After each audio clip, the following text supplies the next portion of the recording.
Oh, okay, we're live. Hi, Jonathan. Welcome to Awesome. Venture with Grace. Thanks, Grace. It's great to be on. Okay, to start the show, I would love for the audience to get to know you a little bit more. So, you started your career as a developer in a company that eventually sold to IBM, and you have worked at Wall Street Journal. You have eventually, you were a core team of like multiple company that eventually got really big exit. We're talking about hundreds of millions of dollars. Maybe we could start with what were some core lessons that you've learned from working at these companies that eventually got really huge exit? What are some the lessons there? Yeah. So starting kind of with myself, one of the things that I always did, which was I think just kind of put in me as growing up, is just to kind of always push myself forward. Mm-hmm. So you always want to embrace newer and harder things, but you don't really want to sacrifice where you are at the moment, right? So you don't want to be viewed as one of those people that's just like, yeah, it's a stepping stone to something bigger and greater. Mm-hmm. Like what I really mean is like whatever your role is, like own it 150%, right? And then expand from there, and you'll find tons more opportunities. And so for me in my journey, that's kind of how I always looked for things. It was never that I was looking for the next best thing, but it was always I was looking to be involved in something and I wanted to make a difference. And so whenever I was given an opportunity to come and join this company that maybe I didn't really hear of, it was really small, that I just wanted to be in a position to say yes.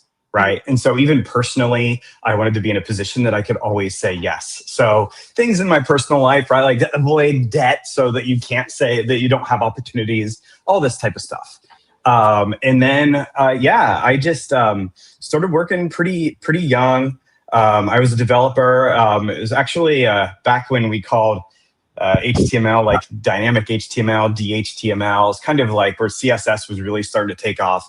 And I got a job at an agency doing these websites for all these amazing companies. So I was doing like front end experiences and even like checkout experiences for Apple UK, Apple Japan, doing all of this development for it. And it was super great, and I loved it. The company was eventually bought by IBM.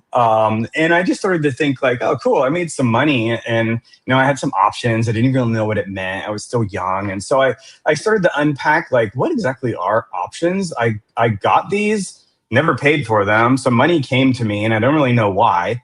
Right. And so I started to really unpack like, what is this and how can I actually use this to my benefit? Mm-hmm. And the government is set up in ways that like it helps you take risk, especially with starting companies. There's a bunch of different ways that you can kind of leverage that. And so it was almost like this way that, hey, you can get paid. And then if you're on a team that does excellent and the company does excellent, then you can really, you can really make out. And so that's what really kind of pulled me into, oh, I want to stick around in the startup world, right? And like try to identify what a great startup is. And I can't do that, right? Like it's actually really hard to do that. I mean, you're in venture, Grace. Like you probably know more about that than I do. I mean, it's really hard to identify like what makes a company or like a founder great. But I did try to like, is there some traction? Is this something that I'm interested in? And then after engineering, I moved into a product role. And one of the first things I took on was security at a small CDN called Edgecast. And it was a phenomenal experience. I was doing security and streaming media and security of streaming media. And so, I just was given this opportunity to be at this company. I started very, very, very early on. It was based in Santa Monica, California. And then we just kept building the company, and somewhere around maybe $100 million in revenue, Verizon came along and bought it. And so again, I have a question here. So can we talk about the revenue piece? Like, what were the lessons there? Because I was like listening to your other podcast about, you were talking about how hard it is to get the first customer. And maybe we could talk about like, did you learn anything from like, these other companies about like, how did they generate revenue? No, I think what I learned is that it was way easier for everyone else but me. And I think that everybody will tell you that, right? Like, Yeah, because like when you start a company, you think like you just said, I was like, I built a video center at the Wall Street Journal, right? All these people, I know the editorial staff there. I have worked at 2 companies that have exited, right? Two I was executives at. But at the end of the day, like it's really hard to convince a customer to partner with you and give you money. And like, I think the term partner is sometimes overloaded, but that is really what it is at the very beginning. Because you're like, I have this idea, kind of built something, and you need someone that's like, yeah, I want to test this out. And I'm willing to put my own really like personal, like my reputation in on this company that nobody's heard of, right? And like, sure, it might be made up of some folks that have done some things, but that doesn't really mean that you know how to start something from scratch. And convincing someone to just really give you that first check is really, really hard. And that's actually something I did not have experience with until I started Impart. And I don't know that there's a better way to learn that than having to go through it. But it's a lot harder than I think anybody realizes. And that you're really searching for someone that I think the best word is partnership, because it's like, I want to solve a problem for you. I want you to get value out of this. And so you need to find that right person. And it's a real hunt. It's a real hunt. For sure. Let's talk about Impart. So like how, I guess like you kind of mentioned that like, you were at so after the Verizon acquisition, you guys joined a different company, yes, called Signal Science, and yep. Then it was also bought by Fastly, and then you're like, let's do my own thing with a partner from Signal Science. Yes. Maybe if you could talk about like, I know that at that point you already been in security for a while, and maybe we can talk about like what were the missing pieces, or like what were the problem that you kind of identified that you decided to solve, and then maybe we could jump into first customer thing, since you mentioned heavily about like it is like very hard to like So Signal Sciences was an absolutely amazing opportunity. I came in as a product hire. The CEO had a product background, and so I honestly felt like that I was kind of walking into something that is like something that works, it's different, and the security like market is embracing it, right? And so I came in at a position where it was like, I didn't have to, like, a lot of times in product, we think we're brilliant and we have to strategize and all this stuff. And I'm like, this was already working, right? We just needed to like scale it more on all sides. And so I was super lucky to be able to join that company. I was brought in from a VP of engineering over at Edgecast. She was there and she moved over to Signal Sciences, and then she introduced me to the founders of Signal Sciences. And then, I came on board. And it was, it was just like it was a tremendous experience, and I was super, super blessed to be able to be there. But one of the things when I came on board, it was like, I went from VP at Verizon, right, to, I don't even know if I had a title. It might've just been the word product, right? And it was kind of like, okay, cool. Like, what do we do here? Very, very different skill set. And so I really just kind of rolled up my sleeves and was like, there's 10,000 GitHub tickets. Let's see if we can find like the 10 that make the biggest difference to our customers, right? And prospects. And so that's really where I started, is just focusing on that. And I think that in general, even when starting a business, like, it's a good thing to do. It's just like literally just focus on the smallest and quickest piece of value that you can deliver. But at Signal Sciences, we were building a next-gen WAF. Fastly came along and they bought it. I was a big fan of bringing the 2 companies together. I had come from a CDN, so Edgecast was a little bit before Fastly's time, but we were pretty intimately familiar with them from afar. And so I was a really big fan of the 2 companies coming together. But one of the things that Signal Sciences did was they built an agent that ran into customers' infrastructure, and we focused on next-gen WAF. Well, getting installed in customers' infrastructure is very, very hard. You need the buy-in of engineering, you need the buy-in of cloud ops, you need the SREs, the security team, all this. And so one of the things I always thought was like, I bet we could do a lot more now that we're installed, right? But we never got there. I mean, the company kept growing. The next gen WAF was taking off. And I think the founders of Signal Sciences were all about like, let's turn this into a security platform. But as you know, like the company then exited and the priorities shifted and it became around like integrating into Fastly. So I was there for about a year, and then I stepped away from Fastly, and then my co-founder of Impart, Mark Harrison, stepped away as well. And I just called him and said like, hey, we started this idea of this agent. I think it can do a lot more. At Signal Sciences, like the technology really wasn't there to make it easily repeatable, right? To be able to be super lightweight, highly efficient, highly distributable.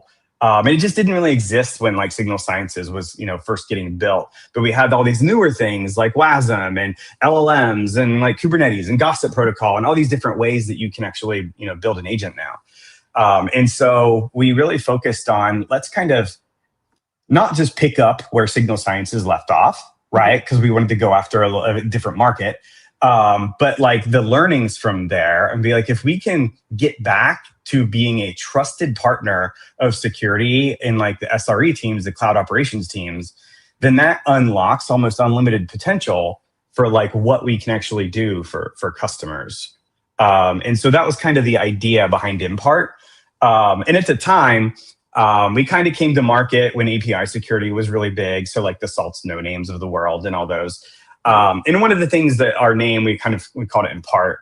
But it was because it seemed like it was fairly like black box. We weren't really sure like how detections were happening, how decisions were getting made, right, on the security side. And so we just kind of thought like, we're just going to kind of lean in on Impart and be like, we want everything that we do, whether it's a detection, whether it's a block, whether it's a finding, you can go back to like the actual individual request, right, that triggered all of that, whether it was the header or the body or whatnot. And so we wanted to just provide clarity on the security side. So hence the name Impart.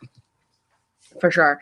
I wonder, so like I like that you and your co-founder already worked on this problem and then you guys identified there's like a newer solution to it, like all the AI stuff. And maybe we could talk about the technology itself. So I know that like, there's a lot of incumbent that are doing something in that domain. Let's call it like a Cloudflare or like even Fastly. They're like doing things in the, similar space. So maybe we could talk about like for the audience who are more businessy than like, security expert, or even like a lot of the engineers, they may not be security engineers. Why don't we talk about like the security space in general? Like what are we looking at? Like how is AI kind of like shifting how people build security product? What are some new tools out there that you feel like kind of different from like the last gen security, and what kind of problem are they existing? Because like obviously there is like, I guess all the big companies, they will build AI in-house, but like AI has been there for a while. Like people start like adopting new tools in general, right? So I know that. Correct. And then also so that's on like the security tooling side. And then the other part is like the security problem side. So like AI is like creating so much like, security problem, like so solving or like detecting real time. It's even more important than ever. Maybe we could talk about on that end, like, what are some stuff that's like currently existing, and then that's like giving CISO a headache, and then like how is the budget kind of like allocating in each of like the subdomain, basically. Sure. Yeah. So there's a lot of questions in there. So hopefully I can hit on all of them. But I'll start with like, the kind of the differentiators from some of the existing players, as you mentioned, that were out there. So the ones that you mentioned, like the Cloudflares and the Akamais of the world, like, they're tremendous companies, right? They have great products. And like, if they work for you and that's what you need, like, we're huge fans of that. And I wouldn't even really say that like our approach is necessarily like a rip and replace. We want to get rid of it. Like you can for some instances with security, but that's not really like what we're saying. We're saying because of AI, the sophistication of attacks has like incrementally increased. Right. What used to be like, you could write like we've heard of script kiddies, right? Like you could write a script. It would maybe go through and try a whole bunch of stuff and it'd fail and move on maybe, right? But where we are now is like AI is actually being used to generate a lot of these like malicious behaviors. And so because of that, like kind of standard perimeter defense, just it doesn't have the ability to actually like keep state, understand what is happening in the application. It's just kind of out here like blocking a lot of like the known less sophisticated attacks. Mhm. And it still works for that, right? So things like DDoS and all those, like you're not going to find better than some of those companies that are out there. But what we're focused on is a little bit more of like a layered defense where it's like, look, you're building things in Kubernetes, you're building things in Istio, right? You have east-west traffic that's happening. I mean, there was a pretty large like east-west like API security leak like a couple of years ago, right? Like perimeter type defenses don't really help with those things, right? It does not help. And so because we're so close to the application, right, we can defend whether it's east-west, we can defend whether it's north-south. And then because we are so close to the application, like we can do way more where we can like kind of understand the intent of the developer. We can tie back like what like the request that is coming in to the response that's going out. We can look at things like, is there sensitive information here? But our biggest, I'd say, value prop is that like we are set up to block attacks, right? We're trying to make it to where all of the observability that we've invested in, right, as a community, to make it actionable. And I think that that's a really, really, really hard thing to undertake. I think a lot of CISOs would, say like, we haven't heard this before, right? Mhm. But that really is what Impart is trying to do. And we do so through the lens of like leveraging like the newest LLMs and AI that is out there. I mean, we've kind of internally been using this phrase, we call it like vibe defense, right? Mhm. But we have like a very low level DSL that actually makes like vibe coding security policies like a possibility, right? And so like we are enabling like the newest generation of security engineers to go out there and vibe code defense policies and rules, have them tested automatically by AI agents, spun up in virtual environments to see like, how are they going to perform? Is this doing something negative? Does it prevent my problems that I'm having, right? And then kind of push that out to production all safely. And these are just things that like, other like older legacy companies in this area, they're not doing things like that. And quite frankly, like architecturally, it's just really not even possible for them to do so. I have a question since I feel like you guys are focusing on like testing virtually, so kind of like testing the product itself, right? Do you come up with like a solution to it as well?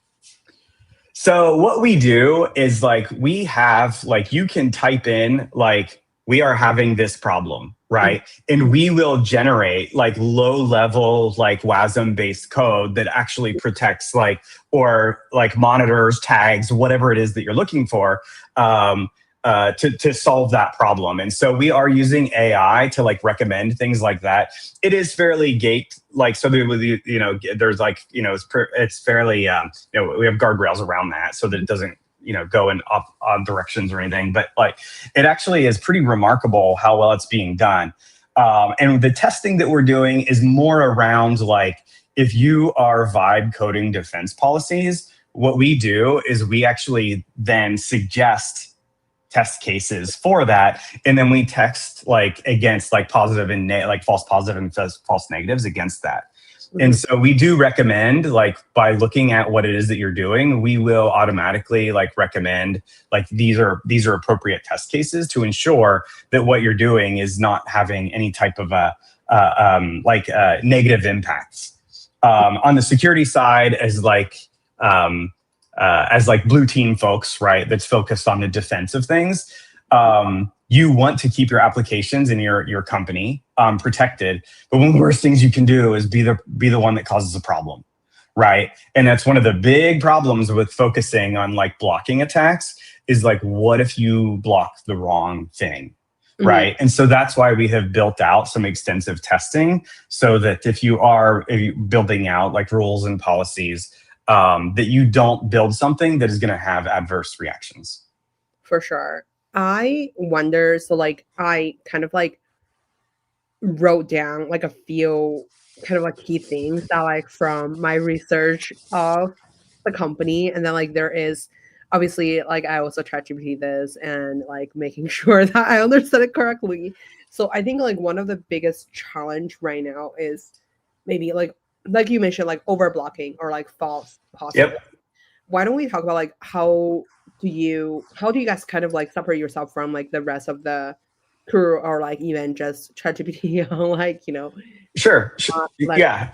yeah. Yeah, so there's a number of ways that we do that, but we innately just like rate limit everything. So what that means is anything that is not super obvious, we kind of just throw it into a like, oh, this is suspicious, right? And then we're going to look to see, does anything else match that same suspicious behavior? And if there's too many in a certain time frame, then we'll just kind of trigger like, there's no way this is normal because 10 suspicious things has happened like within 10 seconds, right? And that will trigger like, we're going to issue a block.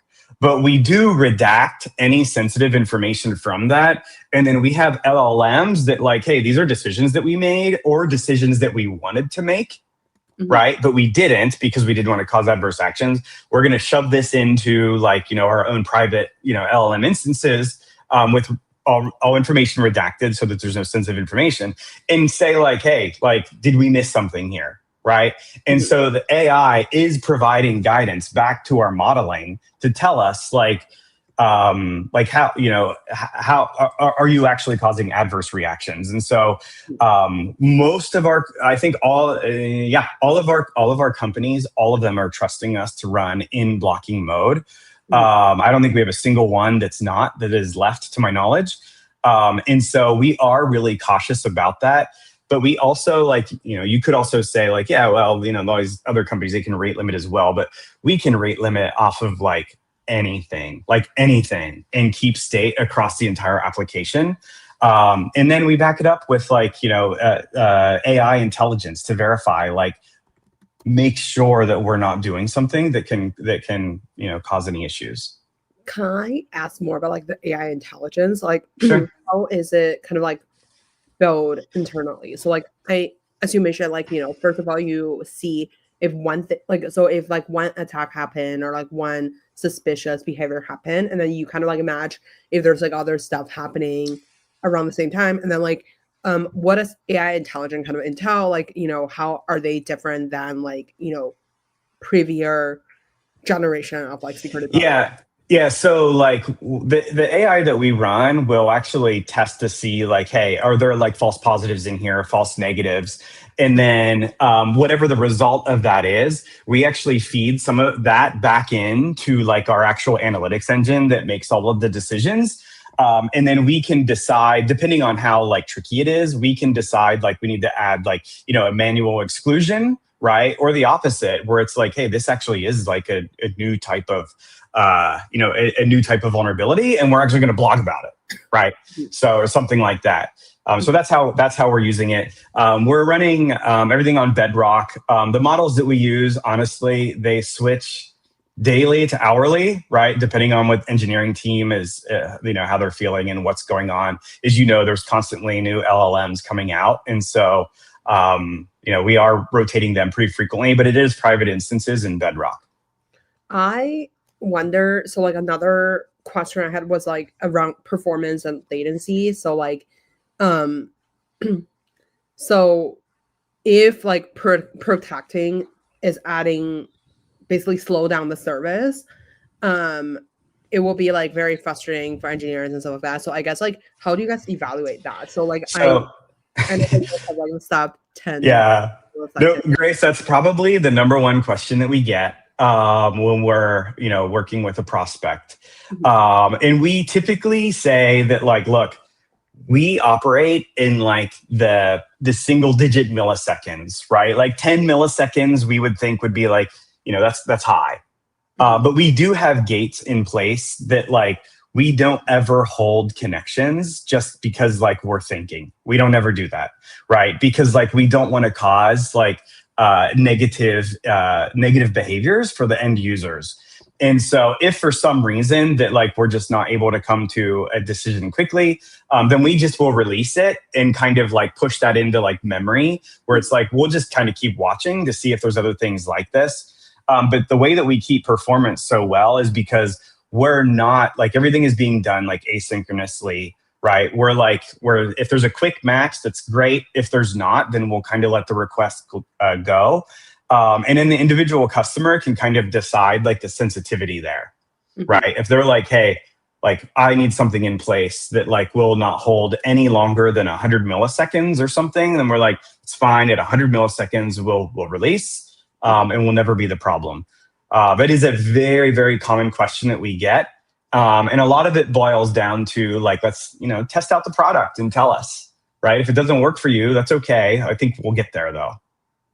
For sure. I wonder another part is maybe we could go back to the business side of things to talk about like the CISO spending. So like, obviously I feel like every year the CISO budget is probably slightly increasing because of so much AI tech is out there, and like AI security is a big thing.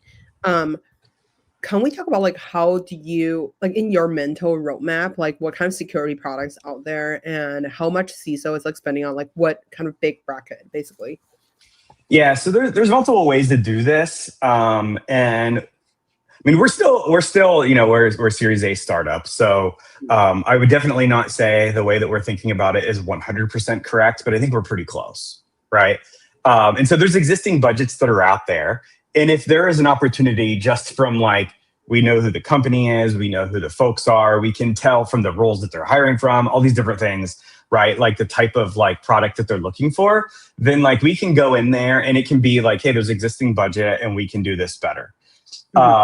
Most of the conversations I would say kind of start right now more around, hey, you guys have AI security. Like you can tell us what models we're using. You can look to see like if our applications are trying to be hijacked or there's prompt injection, right, happening or jailbreaking happening. So I would say that like the most inbound that we're getting right now is more on the AI security side, where CISOs, if they don't have budget, they will have very shortly, right? But a lot of them do have budget for this.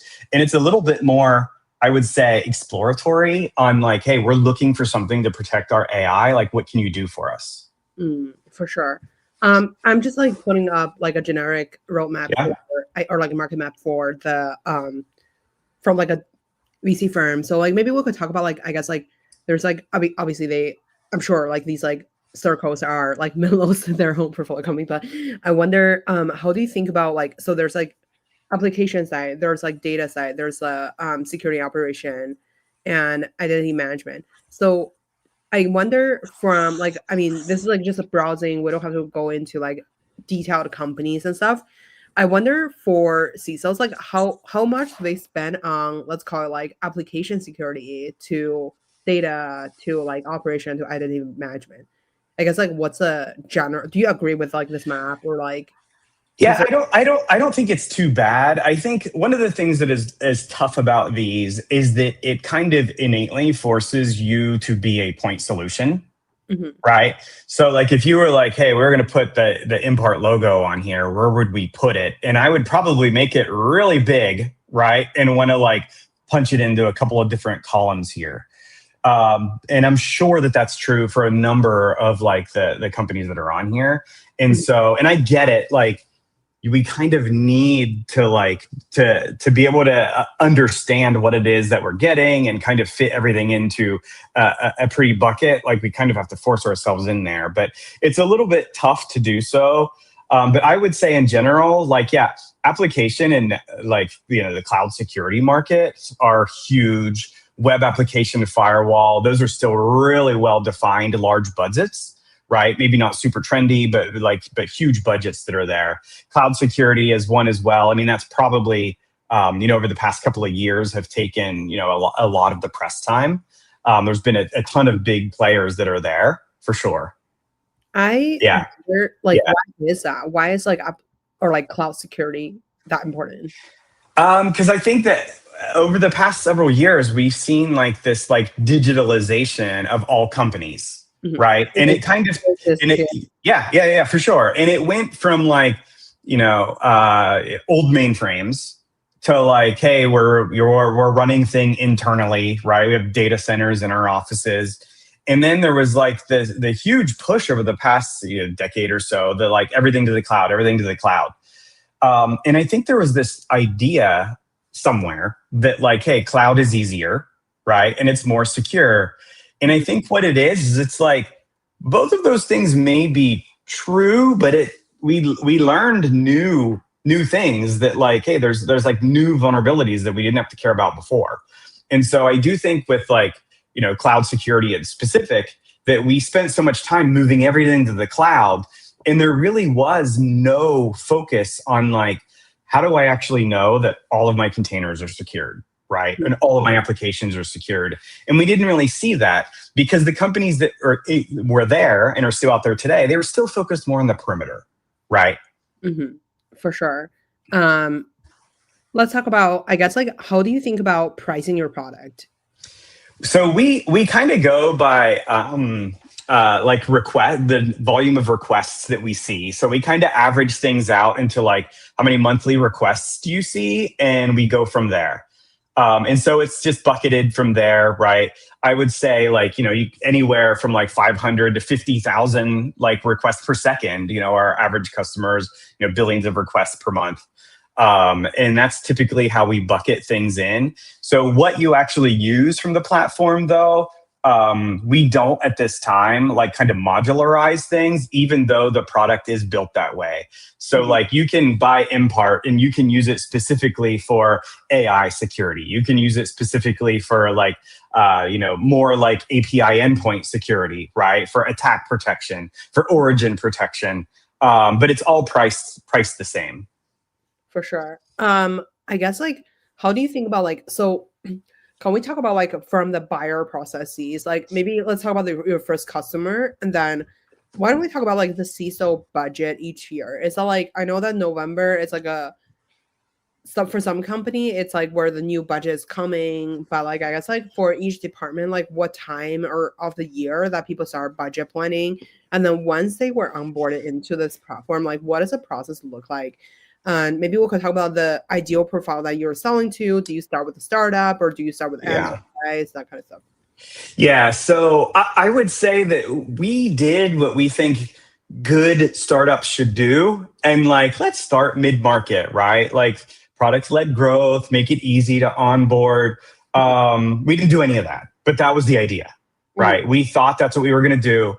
But what ended up happening is that like we found that enterprise teams typically like 500 to 5,000 employees, right? Where it's like they have specific security teams, product security teams, cloud security teams. What we found was like they loved the sophistication and customization of Impart's product.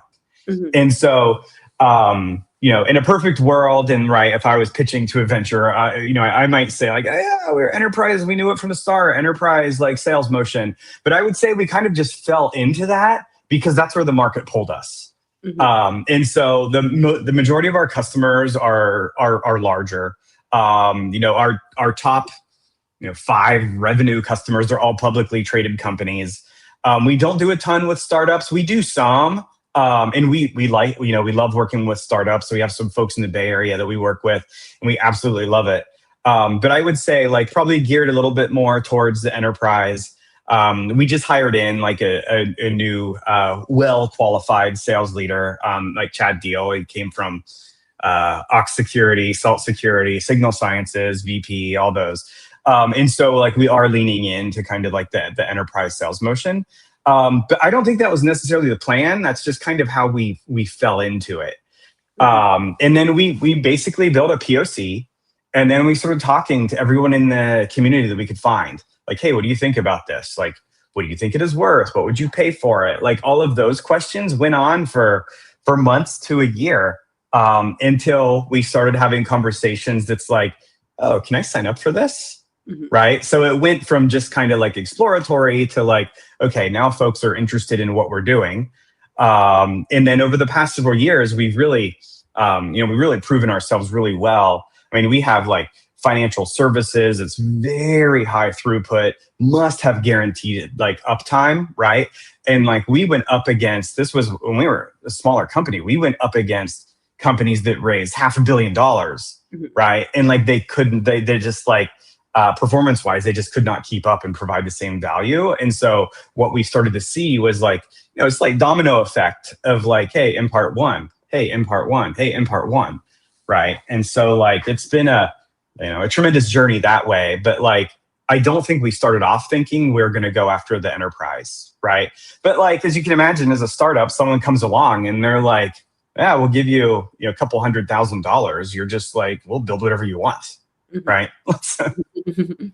I wonder, so how do you price a product itself? Like, so like, I mean, we talk about like, it's kind of based on like how much you are using and stuff like that. So, I mean, like by that, I mean, like, are they spending like millions of dollars per quarter, or like how does that kind of like I would say on average, it's hundreds, the hundreds of thousands of dollars. In general, I would say in cybersecurity, yeah, it's like millions of dollars a year, right? But the budget that we're getting is like hundreds of thousands of dollars and increasing. Got it. What do you? But it does depend on usage, right? Like, it's not going to be $500,000 for something that literally does like 3 requests every other day or something, right? For sure. Is there a lot of, I mean, this question may sound so down, but like, is there a lot of like hack that's happening all at once, or like, is there like a hack season? So I also heard that people go to Black Hat to like hack themselves. So yeah, I would say that's probably more like DEF CON that happens the same week. It's kind of like the summer week of like they call it Hacker Week, right? You have DEF CON, you have B-Sides Las Vegas, and then you have Black Hat all happening at the same time. We had the Horizon 3 CEO came on our pod and then our conference, and he was like keynoting, and then his like shirt or like their tagline is like, go hack yourself. Yeah. No, and that's true. I mean, that's very true. I mean, and there are entire teams that are around that. I mean, in cybersecurity, we would call them red teams, where they're like constantly doing pen testing and trying to like, hack themselves. And there was kind of a famous one. I have not verified this, so to the community, if I'm a little off here, I apologize. But like, I mean, I saw all over LinkedIn talking about how United, basically like a United AI bot, was able to they basically were able to kind of get it to go off its rails and start giving it free tickets, right, on United Airlines. And so like, so as far as like, like they probably should have their blue team trying to figure out, or their red team trying to figure out like, hey, we need to go and hack this stuff so that we don't see these things happening, right? For sure. Yeah. In the comments, Sid comment that he already need like, could you please assist me with AI API runtime security applications? I mean, obviously, I feel like it's a huge market based off our common community. That's funny. Yeah. I mean, it's very true, right? I mean, it's a really hard thing to do. I think runtime security is kind of what we're leaning into. We provide like AI security and attack protection, all that. We're leaning pretty heavy into that. And I think it is like kind of the next area to be disrupted. There's some pretty great companies that are going in that direction. We kind of had a wave of this years ago. I mean, we might call it RASP or something, and that kind of went away. But again, as technologies got better, I think that just runtime security just gives you all of the visibility, and if you have the knowledge to do so, also the protection that you need as well. And so I think like should be looking into that. The person that asked, if you'd love to reach out to our company, you can reach us at Impart.security. I saw this part, the meet a co-founder part. Yeah, we still do that. Yeah, we try every single first call, we try to have a co-founder on there. And like, it's not as easy as it used to be. But like I myself, like I take multiple first calls a week. Because we want to hear what folks are having trouble with, right? And if they're like, oh, this is the problem that I have. And we do a ton of informational sessions where if you just want to know, like, what is it that you see? Can you demo things? We have phenomenal security engineers on our side, right? At Impart, that love to demo things. And we built, I talked about this in a pod maybe a couple of weeks ago. So maybe a little bit of a repeat example, but we demoed how like emoji smuggling can work. And what you're seeing is emoji smuggling. Oh yeah, Grace, you should Google it. It's kind of wild, but like, you're just saying like, sending an emoji into an LLM, but what is embedded in there is actually like malicious behavior, right? So yes. And so we have a demo that's kind of geared towards that as well. And some people, like, it's kind of cool to see and then kind of see how Impart can catch that as well. But like, just, those types of things are really, really cool. What does the sales cycle look like? So like, for example, do you meet the CISO at the Black Hat or something? Or like, yeah, no, that's it. No, you're right. Like, we try to be really friendly with the CISOs. We want to be like a resource to them more than anything, right? Mhm. And like, if it doesn't work out, and as a startup, this, that like, a lot of times, like, a deal may not work out yet, right? And I always preface yet, because like, even though we've only been doing this for like 3 or so years, I can say the number of folks that have come back to us is pretty high, right? So like, what we want is like, we want to be a resource to a CISO, right? Because you have no idea what they care about right now. They might be like, we don't care about AI security right now. We don't care about cloud security right now. I wouldn't say care, but like, it may not be a top priority. And we're like, that's cool, right? That's cool. If you ever need anything, like, we're more than willing to help. If you got a problem, like, let us know. And we've had prospects like, say not now, but later. And then in 6 months, they're like, we need this problem solved in 48 hours. Right. And we're like, challenge accepted. Right. And so we jump in and but it's because we built that relationship with them where it's like, look, we're all in this together. We're trying to build good security. We get it. Yes, we want to be a vendor and we want you to be our customer. But like, if we're just friends coming out of this, like, I'm okay with that too. Okay. Oh my God. That sounds like such like a interesting dynamic. I love that. Wait, well, one of the things, so this is a little bit of a tangent, but so I came, as you know, from Signal Sciences, and the CEO there is Andrew Peterson, who has been honestly a great mentor the whole time I was even at Signal Sciences. And one of the things that I learned from him was the importance of investing in relationships. Right. And so it's like, you want business and you want to be that shark, but like, you don't want to do it at somebody's expense. Right. So it's like, yeah, you want to be the shrewd businessman that always wins. But at the end of the day, like, it's still a human being and you need to treat them accordingly. And so that's always kind of stuck with me. So we'll go in, and if it's maybe like, maybe it's a battle between us and another vendor, and we'll do our best. Right. And if it doesn't work out, which, knock on wood, every POC that we've went to has converted at this point. But if it doesn't, it's like, that's okay. Like, Impart will be your friend and we will help you. And we hope you come to events that we do and happy hours that we do. Okay. I have a question on this. So like, maybe we'll start with like the fundraising part, because why not? So how was the fundraising journey like for you? And then obviously you guys are backed by one of my favorite VC funds, Madrona. And like, why don't we talk about, how you meet them and like, what was the kind of like fundraising journey look like for you? Is it as worse as getting a customer, basically? So when we raised our seed round, we raised from CRV, and the partners that we worked with there were Marat Weiser and then Brittany Walker, who have become really, really like great resources for us. But I believe Marat, actually, when we were doing our Series A, told someone at Madrona, like, hey, here's this company, Impart, right? It kind of came out of Signal Sciences. They're doing kind of cool stuff, pretty deep technology, right? Not very surfacey stuff. And they have pretty great customers that really like them, that are paying them real money. And so I was introduced to Karan Mahandru over at at Madrona. And then it was like, it was it kicked off from the start, right? The first phone call was phenomenal. All of the diligence was phenomenal. Our customers were super happy to work with us.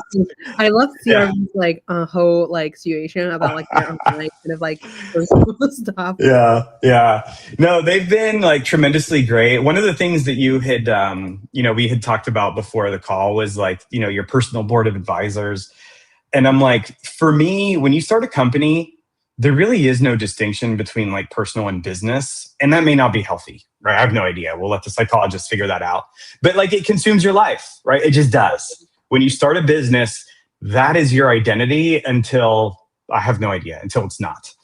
And so I do think that what we have been unbelievably lucky with is like our angel investors. We talked about Murat, we talked about Brittany, we talked about Karan. If I text them, like Karan apologizes for not responding in 10 minutes, right? And like, yeah, I mean, he's that accessible. Mm-hmm. And so I'm like, I think that we have been lucky, blessed, whatever the verb is or adjective, however you want to describe this.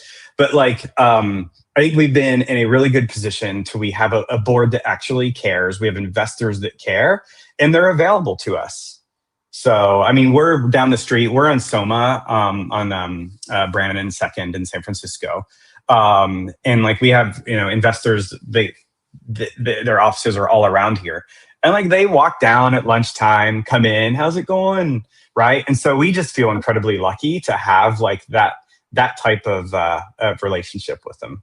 Oh my God. I'll be so stressed when someone just walked down and they're like, no, come with me. Be like, hey. It can be. And I'm sure that like as we grow, right, that there'll be like kind of, more pressures coming on that. And of course we want to do phenomenal things at Impart, and we're going to do everything that we can imaginable to be successful. But like, I do think that like working with people that you want to work with has been a driving force in starting Impart, where like, if you could be an absolute genius, but I'm like, if you are not kind to work with, like, I just don't want you here. Right. And it's tough sometimes. And sometimes you have to make choices that you're like, look, like may not be the best technical decision here, but it's the best decision for the company because this is the type of company that we want to build. And we've been lucky enough to get like investors that share that same ethos.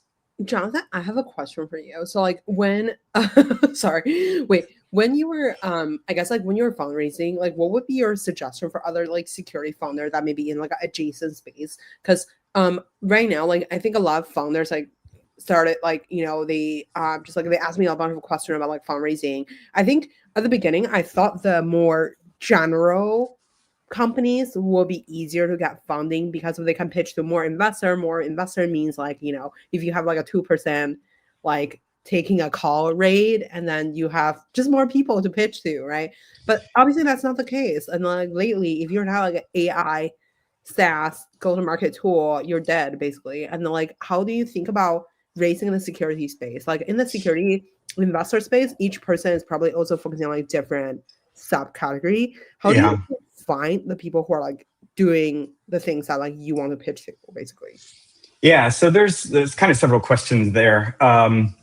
So first off, if you're starting off, I would say finding angel investors, right? Like you do angel investing, right, Grace? Yeah. Like yeah. But finding, and the reason being is that like if you wrote a $5,000 check, right? Like that it's not a ton of money to a business, right? But now, Grace, you feel like, hey, I want to introduce this guy to this other investor over here because I have a stake in this. And so I do think finding like security, like angel investors will probably give you the best direction that you can. Not necessarily like, hey, go build this and you'll be successful, but they'll introduce you to like the CRVs of the world and the Madronas of the world that you like, if you're just going to cold call them, like, I don't know how that works, but my guess is that, they don't do a whole lot of that. Wait, I have a question on the finding the angel part, right? Like there's a lot of people, they put angel investors on LinkedIn, myself included. Yeah. But some of them like they may invest in like one deal in 5 years, and then like they put it out there. And then the other problem, is like, all the executives, they are hidden angels. Like almost every founder I've met in any space, they have angel invested in something. Like one of their friends does XYZ.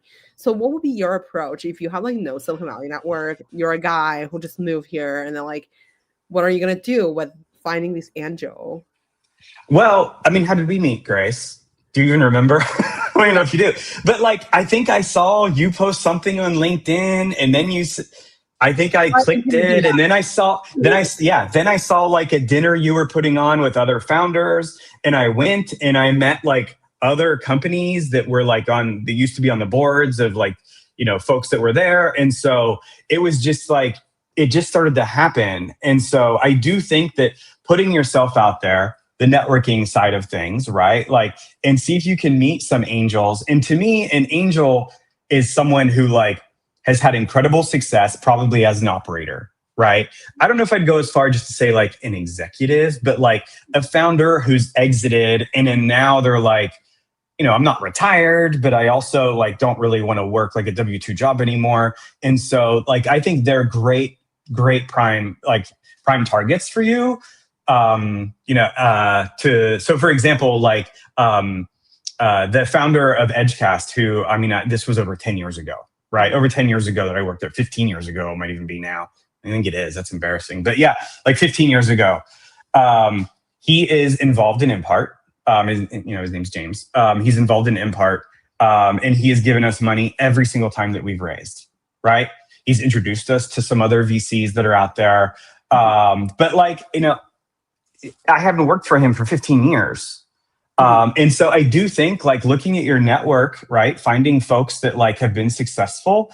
And I think that you'll find that people that know you will be more interested in your success than just like cold calling like venture funds, right? Like they don't know you. They have it's such a high risk game to begin with, right? That like the odds are against you if you literally have no connection into a fund. For sure.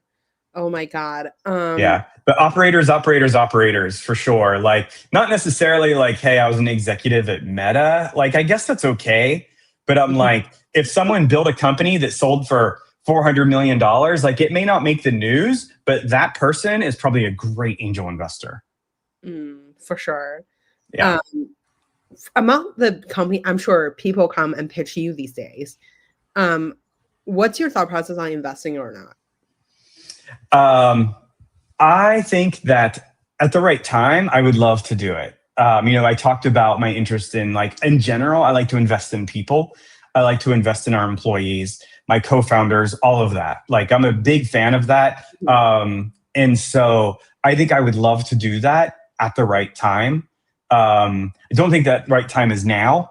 I am solely focused on building Impart, right? We got some great kind of wins in our sales right now. Super excited about it. But sometime in the future, I would love to be able to do that. Just because like someone took a chance on me someday, right? And so I would love to be able to, provide that opportunity for a new co-founder sometime. For sure. Or founder. Yeah. Hi, shout out to Steven. Thank you for tuning in. Okay, so I have another question on like the steps of like fundraising, because of like you, or like maybe you're just operating your own business. How much of your time is spending on like chatting with the existing customer and then solving their problem on the product end? And then how much of your time is like spending on like fundraising? Because people always say like fundraising never stop. It's like always like you just raise this run, immediately there's the next run. And then whether you're like a founder or VC, because VC have to raise for LP, so everybody's like raising it all the time. Yeah, so I would say fundraising never stops, but it's a smaller percentage of your time, right? Yeah. So like when you're like, okay, we're making some money, right? We're getting up there. I don't even know like what the targets are anymore. $1 million, $3 million in ARR, $8, right? If you're the right company, but like whatever that is. And you're like, I'm going to go raise money, then it does become a bit of like a full-time job. And if you are, if you're lucky enough to have good investors, they can provide, this is their world and they understand it more than you ever will. Right. And so they can provide that guidance. So doing things like, time boxing, right? Picking who you want to talk to, different things like that. These are all strategies that like worked for us. I don't know if it'll work for everybody, but like these are strategies that work for us. But it does become a full-time job. You need to have all of your documentation, financial, all this stuff like buttoned up. But where we are right now, like we closed our round back in I think we announced it in June, maybe June or July. I think it was June. Like we are full steam ahead building the company. right? And we'll build relationships with like Series B investors. Absolutely. We would love them to come into the office, see our office space, like all this stuff. But like, we're not like actively fundraising. I don't spend a ton of time on it, a few hours a week. Most of my time is spent with existing customers and prospects. I would say that's the vast majority of my time. Let's call it like, what is the CEO's job? Like, so like, is it like, you know, people are saying like, it's just fundraising and then putting the good people in place. And then basically you're recruiting fundraising or slash sales. I would say, I think that's what I signed up for. The reality is like the CEO's job has so much more humility to it than I think people realize. Because like you go from like, you know, vice president, product officer at a company that sold for almost $1 billion, right? To like, nobody cares about you all of a sudden, right? You're back to zero. And so like, why do you do that to yourself? It helps build you. It does help, like your background plays a part in your future success, but you really do go back to zero because like the email that you send to this person that you met that you're like, oh, they'll buy from me, goes unanswered. And you're like, oh, that's weird. Yeah, I'll just send another one. I'm sure it just got lost, right? And so like there is a ton of humility that comes with being CEO. And I think the reality is that like young CEOs, not by age, by experience, right? Like folks that are new to being a CEO, you have to come at it from a position of like of humbleness and be like, I'm trying to build this vision. And right now, when I get someone on board, right, it's like you're super grateful and thankful for them to be entrusting their time and their, you know, that they're doing, because they could be doing a bunch of other things to coming on board. And I think when people think of CEO, they think of a CEO of like these, you know, Fortune 10 companies where like that's more of a politician, right, than like an actual like CEO. I like approve expense reports every day, right? I'm trying to figure out, do our books close last month? Like all these things that like nobody else really does right now. Like I did our Wi-Fi in our office, right? And everyone was kind of laughing. I'm up there like hammering like access points up to the wall. Yeah. And I'm like, that's what it took for the day. Cause I'm like, we have engineers coming in and I need the engineers to be like happy and build stuff. So like, this is what we got to do. So the job changes all the time. Every 6 months, it's probably reinvented. I would say, you know, 9 months ago, I was full steam, like I'm a fundraiser and that is my job. Today, I'm like, I brought in a new sales lead. I'm empowering him, following him around, making him successful, doing what I have to, right, to make that work. And tomorrow, it might be on the marketing side, right, where it's like, now I'm a marketer and this is where I'm going to spend my time. And it's constantly reinventing yourself, and the needs to the CEO changes every couple of months. I'm taking notes. So true. Reinvent yourself every day. Yes. I feel like I reinvent myself every hour. It's so maybe okay. We'll wrap with a 1 minute fire run. What's your favorite book? Oh gosh, I would probably say it's so. I would say this is probably a very stereotypical answer, but Rich Dad, Poor Dad. I love that. Who would you invite to your dinner party? Dead or alive? What's your party? I would say alive, probably some of like all of the, I don't use the derogatory term, but the folks that all came out of PayPal, right? They're all doing they've done really big stuff. Some people like them and some people don't, but I think it would be incredible to just sit down with like, you know, all of those folks and just like, how did you get here? Right. And like, you know, just kind of like very candid conversations. Who would you invite to, who made the biggest impact in your career? I would say like personally, probably my dad, my parents, right? They were always like, go do something incredible. Right. Right. My mom, I mean, she kind of is coined saying like go live, like enjoy life, right? Start a company. If you hate it, don't start a company, but like, you know, like do something. Mhm. So, where can we find you outside work? I would love to say the pickleball courts. I love pickleball. I don't think I've actually played as much as I wish that I had, I'm though. so terrible at pickleball. I didn't realize there's so many Really? rules. I like Yeah. before the rules, I was like playing tennis / badminton at the same time. Yeah. And then later I realized, oh my God, there's like you start first, I start first, but if you Yeah. and then I start first and I have to change to the other side, I was like, like Yeah. after I learned about all these rules, I'm already kind of like in Yeah. myself. I love pickleball. I used to play tennis all the time, and then I found pickleball, and I'm like, this is easier than tennis. Really? People may not agree with me, but to me, I'm like, I'm not running around. I'm not 20 anymore, so like running from like one side of the court to the next is pretty hard on playing tennis. But pickleball, I'm like, yeah, just kind of stand there. It's like adult ping pong. Yeah, adulting hard. Love that. Well, Jonathan, thank you so much for coming on the show today. It's such a fun Of course. Yeah. No, absolutely. It was wonderful. And thanks for inviting me, Grace. And I look forward to the next dinner you put on. Yes, it will be actually next week. So I'll chat with you in like 2 minutes. Thank you. Sounds good. Sounds good. Let me end this stream real quick. Of course.